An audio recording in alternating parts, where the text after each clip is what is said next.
Hello again. My name is Ralph Schultz. I'm on YouTube TV from Albuquerque, New Mexico, USA. How are you today? Здравствуйте. Как дела? That's Russian for hi, how are you? Well, how's everything going? So, today I'm going to talk about my 1968 fantastic trip to Russia, or the USSR. It used to be called Union of Soviet Socialist Republics. I spent 2 weeks in Leningrad, which is today called Petersburg, St. Petersburg, and 3 weeks in Moscow. Then some other capitals through Europe: Vilnius, Lithuania, the old city capital, Warsaw, Berlin, Brussels, and London. It was a little over 6 weeks total with the Northwestern University Russian department and several professors, and we studied Russian. I got 5 credit hours for it. As far as Ukraine goes today, and I've seen a lot of videos, and it's an unfortunate situation to say the least. It's a horrible place now. Bombardments. It's risky to escalate to another level. And it's unexpected poor military performance of Russia and extreme violence, really from both sides. I never expected it. I really thought we were going to look at a very short-lived incursion for a few days, very few casualties, and Ukraine would basically give up, and the Ukraine army would retreat and disperse. I never thought the bombardment like this would commence. So, the Ukraine cannot go west at all. It's a super red line for Russia. It always will be. Somebody else in there could have handled this more mildly, perhaps. And you don't box Russia in, especially with the current government. And for 6 years or more, probably 10, as I have said, the West, the USA, ignored Russia's concerns about this, and it built and built. I'm not going to go into detail. I could. Maybe I will in a week, 7 to 10 days. I'll do one ramp-up video, and with things that are important and significant about the United States. So, how will it end? Here's how I'd like it to end, and I think I mentioned this early on, and it's in the news. Ukraine's really not giving hardly anything up. Declares a neutrality. They take the desire to join NATO out of their constitution. They recognize Crimea and Donbass, those 2 republics, as part of Russia. All U.S. training exercises are not to take place in the Ukraine nor in the Black Sea. And the Ukraine downsizes its military somewhat. I don't know what that somewhat is, but give it still a good defense. And of course the Russians pull back, and I would say they can't be within 50 miles or so of any significant amount of troops to the Ukraine border. All to be worked out, the details. So those Javelin anti-tank weapons seem to have done their job, and it's really, in a way, it's prolonged the war rather than a quick surrender. And 400 Russian tanks have been destroyed, probably all with those U.S.-made Javelin short-range missiles. And Stinger missiles are ground to air, and that's probably taking down some helicopters and fighter jets. So far, according to Ukraine now, 13,500 Russian soldiers are killed. 1,279 armored combat vehicles have been destroyed, and 404 tanks. And both sides still have about 90% of their armed forces left. Okay, so we'll see what happens. All right, getting on to the book, starting on page 38 and 9. I want to point out 3 pictures coming up. One is a beautiful night shot of the Kremlin. It's a magnificent place. It really is. It takes you way back in time. Another picture of partisans. There's a partisan song I'm going to play next time, part of it. That's from World War II. Partisans, Russian, Polish, or Belarusian, fighting the Nazi German war machine, the Wehrmacht, behind the front lines. And lastly, a picture taken of me and one of the gals on our trip in front of a Russian church in Leningrad that was boarded up with boards nailed to the front door. But the interesting part was there were flowers all over the front, several dozen of them laid down. So the people still came to worship in their own way and express their beliefs and faith. I thought that was very significant. So the USSR, the Union of Soviet Socialist Republics, and Russia was an oblast or state. So here we go. I was officially invited to the Olympic tryout camp. Remember, I was a star athlete and I made the Olympic tryouts for the USA in the 800 meters. Olympic tryout camp at South Lake Tahoe that summer of 1968 to prepare for the Mexico Olympics. There were about, I think, 12 of us in the 880. I guess officially I was ranked about 6th overall in the USA. The idea was to acclimate to the 8,000 foot altitude in Mexico City, and as well as prepare generally for the Olympics and for the tryouts, which are going to be held in the beginning of September.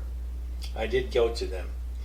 I had a dilemma. I had been accepted to go with the Northwestern University Russian department for a study trip to the Soviet Union for 6 weeks in midsummer. Why did I go? Because, well, I didn't think my odds of being the top 3 to make the Olympic team were that good, being realistic. So I really wanted this trip to Russia because I was interested in Russia, international politics and issues. International relations was a central field of interest of mine for a career. It was just a marvelous trip. We, a group of about 20 students and 3 professors, went there and flew a part of the way on the Russian airline Aeroflot into Leningrad one morning.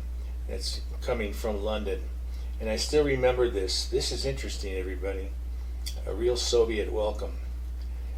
It was about 6 o'clock. Okay, it was about 6 o'clock in the morning. The plane had landed, and it seemed to me like it was a landing area off from the main terminal. And we got off, and it was cool out, a little hazy, foggy, and right there on the runway next to the plane there were 5 Russian bureaucrats or agents waiting for us, all dressed very drab, and in a straight line, shoulder to shoulder, unmoving, did not talk. They all had the same style of gray trench coats that all Russians wore. They were identical, not smiling. I think 3 were men and 2 were women. And basically they looked us over and looked through our suitcase to make sure we didn't have any religious materials, and you're only allowed so much money, in dollars that is. Their official welcome was very austere, and I guess that's the Soviet Union for you. We took a bus to a town about 20 miles outside of Leningrad towards Finland, where we stayed at a workers' resort. Well, the dorms looked like college dorms built in the 1950s and 60s in the United States. I had a room. It was like a college dorm room, basically. And I went down the hall with a bathroom, shared it with several other people. That's what I felt like I was in. Okay. So, we took a bus to that town about 20 miles away, as I said. And this is not a resort like, we think of it in the West. So it was an area that, as I said, looked just exactly like Western Illinois University. Okay? Workers got a free designated vacation for a few weeks.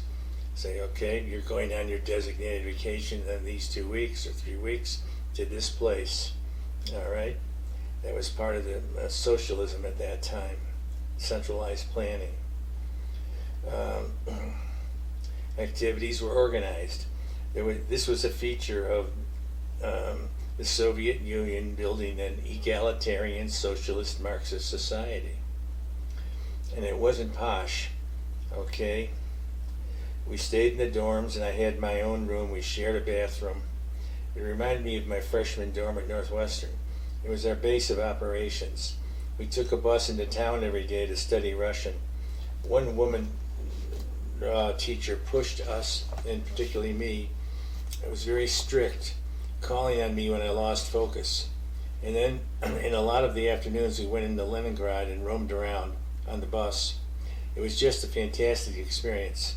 I remember once going by a shuttered church, but there were all kinds of flowers put down outside so the people still worshipped. They just weren't allowed to practice it in public. An interesting thing was that there was a small building like a hut there on the resort campus. In it there was a bar. It was very simple. It was not exciting. There was a jukebox with some American tunes, and Tom Jones was on it. It was played over and over again. It was their favorite artist. Of course, he was from England. The bar had simply a minimal amount of alcohol of different sorts, mostly vodka, served warm. I don't recall there being any ice. There were some tables scattered around. We spent time there talking. We met some of the other foreigners. Most were from Finland, and none of the Russian vacationers were allowed in there, strangely enough. So it was just for foreigners, which I thought was kind of interesting. Candidly, Russia was a drab but stable society. No commercial advertising, neon signs, fast food restaurants. No traffic jams and few cars, all small black ones. Clothing was not fashionable either, but I liked the country, and it had very little crime. As far as training, see, I was still training over the summer on my own. I trained diligently. I did my running around the workers' resort, which was among the Gulf of Finland, this beautiful ancient-looking beach with pebbles instead of sand, the sun still glowing some at the northern horizon at 1 a.m. I remember some nights I would run up and down that beach into the setting sun at 10, 11, or 12 at night. The sun glowed over the horizon almost all night, and I would just tear down that rocky beach, run as hard as I could for about a mile, and then I would catch my breath for a few minutes and run back as fast as I could. And down at the end of my run there were what looked like prior century fishing homes, like cottages right on the beach. These homes were made of wood with porches carved with designs and flowers. It was going back in time. The fishing boats were pulled up on the beach made of wood with a sail and had the sailing mast sticking out of the middle of the boat. They were maybe 30 feet long and 8 to 10 feet wide at the most. Just going back in time, as I said, but it was just a marvelous thing. Not many Americans experience that, far from the modern, crowded life in the USA. You know, my ethnic descent is from Northern Europe along the Baltic Sea. I am a forced Baltic person deep inside. I actually feel comfortable in this environment with small pine trees and white birch trees and extensive marshes and the slight chilly breeze of the sea. A little austere, a little serious, like many of the ethnic people who live there. The Baltic people, Germans, Russians, Finnish. I'm 1/3 Danish, 20-some% German, 10% Lithuanian, and 30-some% what they call Slavic Russian. I think that's mostly Polish, from north central Poland. My grandmother was from Poznan, great grandmother. Okay, came over here in the 1880s. So I had another running route. It was along the coast where there were sand dunes and intermittent forests and some meadows. So I'd run down a road and then cut off into trees and sand dunes, where I would do hard striding over the flat stretches and then sprinting up and down these sand hills. And lo and behold, the World War I-II relics were there for what I believe was the Finnish-Russian War of 1939. and the World War II siege of Leningrad by combined German-Finnish forces. There I was. This was about the perimeter front line, and at the top of these hills were pillboxes, which were these round concrete fortifications with slits in them for guns to come out, and not just like rifles, but for artillery. And there was a wire. All barbed wire was spread around here and there that was used to stop the opposing forces from advancing. It was really a trip back in history and quite fascinating. I am still fascinated by it when I think of it. It's a lot more than reading about it in history books. I relived it. Lucky me. Lucky me. The wide Neva River is beautiful in Leningrad. Some of the Russian warships were parked there, and also submarines. It was a beautiful setting, and I was really interested in what we called our enemy, Russia, because to me I didn't have any enemies, and I still don't. I'm just not going to kowtow to a politically oriented enemy or an attitude within the country. I'm neutral for the rest of my life, an outside evaluator. Okay, so at that time the USA feared the spread of the doctrine of communism. That said, capitalistic countries would cease to exist due to economic evolution peacefully, not by nuclear weapons. The violence of the Soviet-Stalinist period in the 1930s created fear in the minds of Americans and Ukrainians. But also remember, Russia was also afraid of the West and America. Germany had just destroyed the country in 2 world wars. World War II had ended 23 years ago, from 1968 when I was there. The Cold War was on. The USA had many nuclear weapons on B-52 attack bombers just outside the Russian borders, constantly flying. A 1-hour flight to Moscow and minutes to Leningrad. To me, it's a little scary. Remember the movie Dr. Strangelove? So, and the air full of Russian passenger jets. Wow. Yes, the Russians were prepared militarily if invaded again. They were twin jet engines, what I would call nimble and sporty. And the nose cone under the cockpit was transparent, a bomb sight. I thought. These aircraft could be converted quickly to bombers if needed. Inside, they were Spartan plain canvas seats without foam padding. They looked like a military transport and felt like it. We took buses into the rural areas. There were these beautiful little homes made of wood. They were 1-storied cottages called dachas, with flowers and gardens all around them, very quaint, with a typical old European woman standing outside smiling. One time a part of our group took a bus on a Sunday, about a 30-minute ride right along the Finnish border, and got out and wandered around this small town taking pictures. I wasn't with them. And a man came up and said, "Come with us. I want to take you and show you the library and museum." Aha. And when they got to this building, lo and behold, the library was the local center for the Communist Party headquarters in that town. They were interviewed for several hours and their film was taken because right there was a ballistic missile base along the Finnish border, a defense fortification or offense depending upon your point of view. How about that? So I went to Moscow for 3 weeks, and my memory is a little vague, but I remember jogging to a nearby park, joining a man my age playing basketball. So 2 21-year-olds. He was studying to be a diplomat, and of course this is 1968, the height of the Vietnam War. He wanted to go to Vietnam to be a Russian diplomat in Hanoi. I thought this was so fascinating. Here we are. I'm right up with somebody face to face, the opposing side playing basketball with me. How ironic is that? But to me, there was no opposing side, as I have said. I sometimes wonder what happened to him. And I ran around this park. It was a combination of short, hard distance runs with short rest periods, but very intense. I wasn't just fooling around, I was training. So we had a marvelous time in Moscow. One of the most interesting, fascinating places to visit is Red Square alongside the Kremlin. The Russian government has the Victory Day parade there every May 9th, the day Germany surrendered in World War II.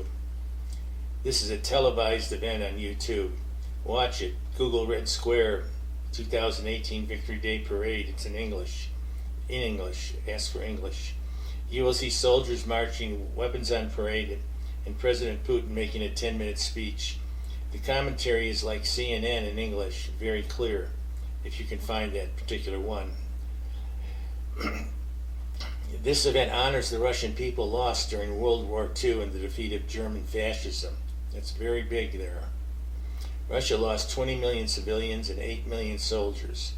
Well, Russia, the Soviet Union, did. That includes Ukraine.